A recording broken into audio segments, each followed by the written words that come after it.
pessoal, tudo bom? Hoje a nossa aula sobre produto vetorial é uma aula da sequência que a gente estava falando sobre multiplicação de vetores. Na aula passada eu falei sobre o produto escalar, mas eu vou passar nessa aula um pouco rapidamente, vou dar alguns exemplos e definição, porque é uma aula que eu já tenho outras aulas mais aprofundadas no canal sobre esse tema. É um tema que requer bastante atenção, ele levaria bastante, uma aula um pouco mais longa, né? E aqui a intenção é mais apresentar para vocês do que definir todo o contexto do produto vetorial, porque a gente vai usar ele como uma ferramenta. Então, só lembrando que existem dois tipos de multiplicação entre vetores. A primeira delas é o produto escalar, que resulta em um escalar, e a segunda é a aula de hoje, que é o produto vetorial, que resulta em um vetor. E essas duas operações elas geram muita confusão entre os estudantes e por isso que é importante destacar a diferença entre elas. Elas têm diferença de notação e diferença de significado. Quando a gente fala do produto vetorial, a gente pega dois vetores, um vetor A e um vetor B, e coloca um x entre eles. Lembrando que a notação do produto escalar é um ponto. Para o produto vetorial a gente vai usar um x e a gente vai ler A vetorial B. O resultado vai ser um vetor. Esse vetor, que a gente vai chamar de C, ele tem um módulo. O módulo dele é igual a AB seno de φ. Lembra que é bem parecido com a definição do produto escalar, só que aqui a gente está falando do módulo do produto vetorial. Então a gente está falando de AB e antes de no produto escalar a gente tem o cosseno, agora a gente tem o seno. Então essa é a definição do módulo do vetor resultante do produto vetorial entre A e B. Esse ângulo aqui é muito importante destacar que é o menor ângulo entre os dois vetores, porque sempre tem um ângulo menor, o interno, e o ângulo externo. Quando a gente fala do seno, a gente não pode usar o ângulo externo, porque senão a gente vai ter o seno com um sinal negativo. Aqui, nesse cálculo, é o ângulo interno que conta. Vamos ver se aqui o meu canetão vai funcionar. É assim, ó. A gente tem um vetor A, um vetor B, e a gente tem esse ângulo entre os dois. Existe esse outro ângulo, que é 360 menos φ, só que esse, se a gente pegar o ângulo de fora, a gente vai errar o sinal do seno aqui. A gente vai usar o ângulo interno, beleza? Então, deixa eu ver, o próximo slide aqui. É importante destacar que tendo esse seno, né, sendo AB seno de φ, o módulo do vetor resultante, a gente tem algumas características, alguns casos especiais. Olha só, quando o A e o B são paralelos, ou seja, o ângulo deles é zero, você tem o A aqui e o B aqui, eu fiz o contrário, falei de um jeito e escrevi de outro. Aqui a gente tem o ângulo igual a zero. Neste caso, o produto vetorial vai ser zero. Olha só, porque o seno de zero é zero. Então aqui a gente tem C igual a zero. No outro caso, em que a gente tem situação de antiparalelo, ou seja, um aponta para um lado e o outro aponta no sentido oposto, e o ângulo aqui é 180 graus, nesse caso, o seno de 180 também é zero.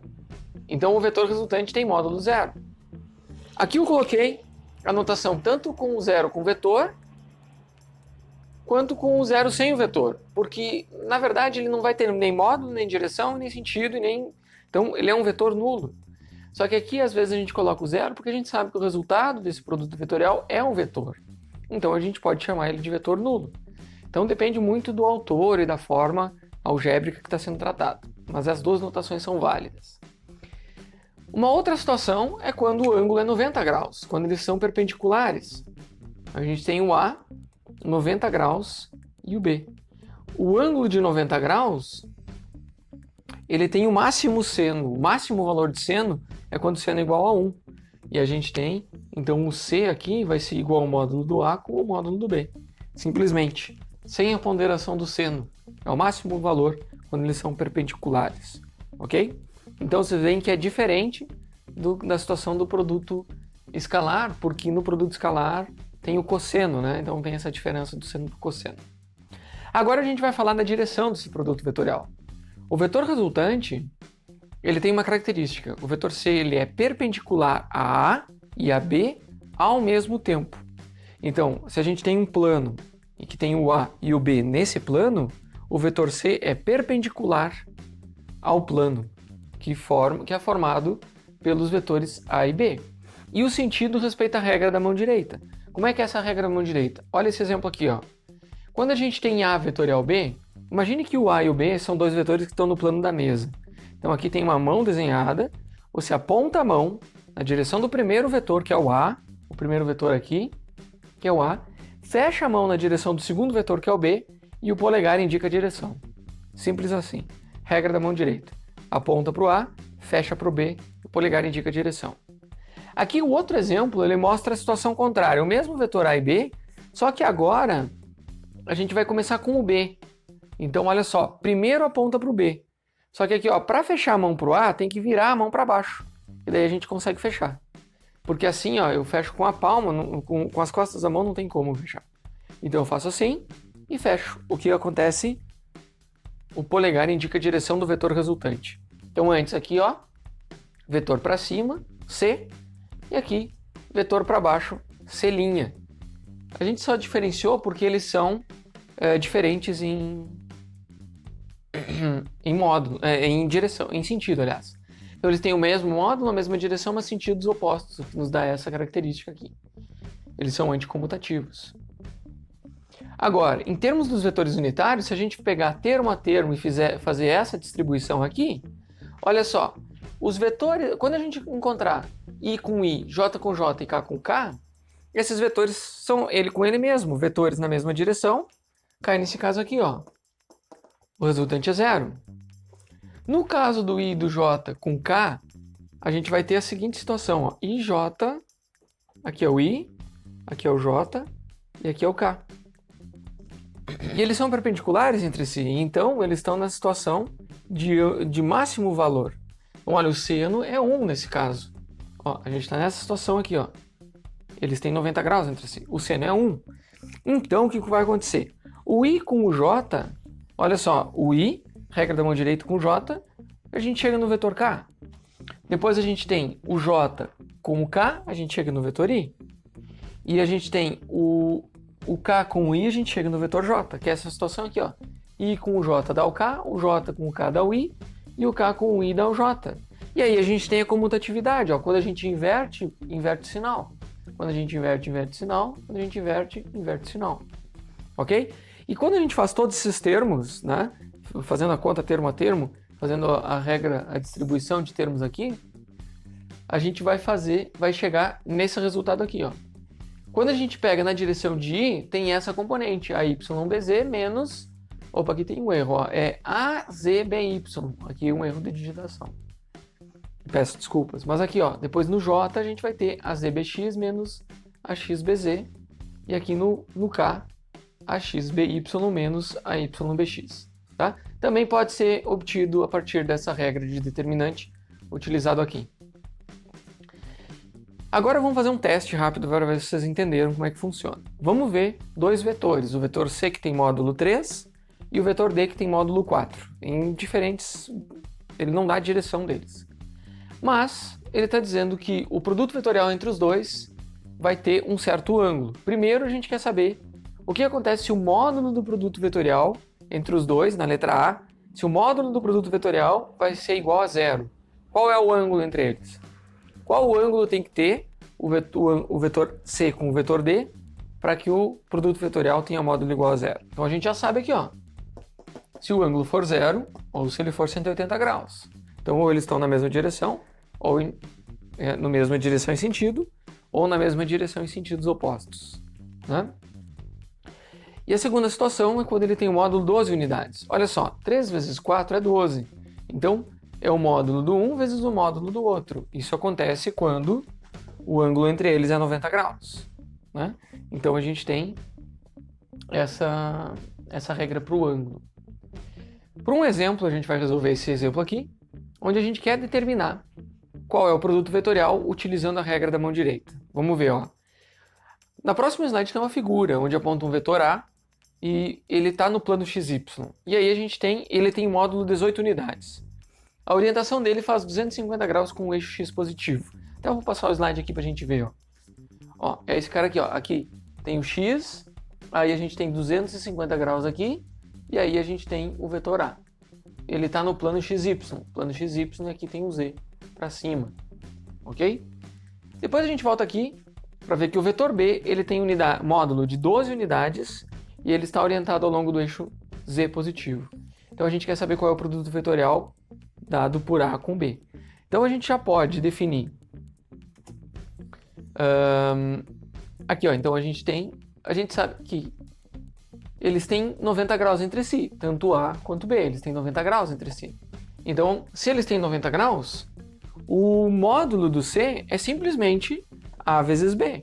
Ou seja, o módulo do C, né? Então a gente vai usar essa relação, a gente conhece, usa a regra da mão direita. Essa é a ideia-chave. A gente começa pelo módulo, o ângulo é 90 graus.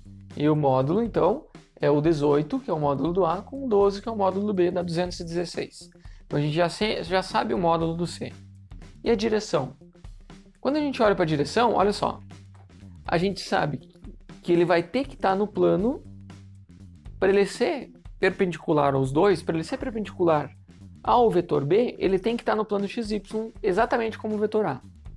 Para ele ser perpendicular ao B, que é uma característica do C, né? O C é perpendicular ao B e ao A simultaneamente. Então, o ângulo que o C faz com o eixo X, que é a nossa referência, sempre o eixo X positivo, olha só, é 250 é o A. Tira 90 graus aqui, a gente fica com 160. Então, a gente tem o ângulo do vetor C e o módulo dele, que é 216. Então, está dada a resposta do vetor C. A gente tem o ângulo de 160, ele está no plano XY, com 160 graus do X positivo, e ele tem um módulo de 216 unidades. Então a gente vai para o próximo exemplo, que é o exemplo B, onde a gente vai calcular o produto vetorial agora usando vetores unitários. Então a gente tem dois vetores, o A e o B. Está aqui o A é 3 em I menos 4J, e o B é menos 2 em I mais 3 em K. E a gente quer saber qual é o produto vetorial. Então a gente vai utilizar, né, ou essa regra da lei distributiva que a gente obteve lá, que eu apresentei para vocês, ou o determinante, tanto faz aqui. Então eu vou utilizar a distributiva simplesmente colocando termo a termo. Olha aqui, ó. AYBZ, AZBY, esse aqui está errado que nem o outro. Enfim. AYBZ menos AZBY e todos os outros termos aqui, a gente vai colocar aqui termo a termo. Então, AYBZ, o AY é menos 4, BZ é 3, aí você tem o AZ, BY. O AZ é 0, BY é 0. Depois a gente tem, aqui ó, vou voltar, AZBX, AXBZ. Então a gente vem aqui ó, AZ é 0, BX é menos 2, AX é 3 e BZ é 3. Então a gente fica com aqui menos 3 vezes 3 aqui em J. Depois a gente fica com AXBY menos AYBX. Então aqui, ó, AX é 3, BY é 0, menos AYBX. Isso, acertei. Então, é fácil de confundir, tem que fazer com cuidado isso aqui. Então aqui, ó, 0, 0 e 0. Sobra lá menos 12, aqui menos 9, e aqui menos com menos dá menos, né? Menos 8. Então esse é o vetor resultante. E a gente pode ver que ele é perpendicular a A e a B. A gente pode fazer o produto escalar para verificar. Porque o produto escalar de vetores perpendiculares dá zero, por causa do ângulo de 90 graus. E o cosseno é zero. Então a gente pode fazer o produto escalar. Aqui, ó, pega o x com x. Aqui fica menos 12 com 3, fica menos 36. E aí depois o y com y fica menos 9. Com menos 4 fica mais 36. Então, você vê que um elimina o outro. E aqui a gente tem menos 8 com 0. Então vai dar 0. Você vê que esse vetor, o produto escalar dele com o A vai dar 0, o que indica que eles são perpendiculares. E o B dá para fazer a mesma conta. Então aqui ó, fica mais 24 e aqui menos 24, que elimina. E o outro dá 0. Né? Então assim a gente encerrou o exemplo e a aula. Então, para a próxima aula, pessoal, a gente vai encerrar a aula de encerramento do capítulo de vetores. A gente vai fazer uma revisão e um resumo de todas as sessões desse capítulo que a gente estudou nessa aula. E aí depois a gente já vai partir para estudar movimentos em 2 e 3 dimensões usando essas ferramentas vetoriais, né? Então, é sempre bom saber que vocês estão acompanhando essas aulas, tentando entender mais sobre o mundo, como as coisas funcionam. Se vocês ainda não se inscreveram no meu canal, se inscreve lá, né? Curte o vídeo para dar um apoio para a divulgação, para a produção desse material. E também lá no meu Instagram, se puder seguir, tem bastante conteúdo onde eu falo sobre ciência, astronomia, história da ciência, outros conteúdos fora do curso, ok? Então, pessoal, é sempre um prazer estar aqui com vocês. Um forte abraço e até a próxima aula.